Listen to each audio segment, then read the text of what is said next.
Hi friends, ఈ వీడియోలో కనిపించే బొమ్మలన్నీ కూడా చిన్ని చిన్ని గిన్నెలు ఏవైతే ఉన్నాయో అవి రీసెంట్గా జరుగుతున్న చింతలూరు నూకాలంతల తీర్థంలో నేను చూశాను ఫ్రెండ్స్. ఒక షాప్లో చూసారా, పైన అయితే మట్టితో చేసిన బొమ్మలు కానీ చెక్కతో చేసిన చేతి ఆర్ట్ కానీ ఎంత ముద్దుగా ఉన్నాయో, అలానే కింద సామాన్లో చూడండి కుక్కరు, ఇడ్లీ పాత్ర, కత్తిపీట, బింది అన్నీ కూడా ఉన్నాయి ఫ్రెండ్స్. ఇందులో వంటింట్లో దొరికే అన్ని రకాల సామాను ఇందులో ఉన్నాయి.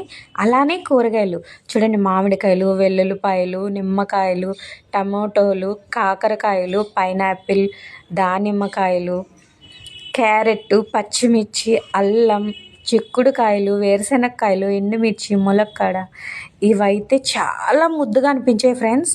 వీటన్నిటిలో మీ అందరికీ ఏది బాగా నచ్చిందో కామెంట్ చేయండి. Bye friends.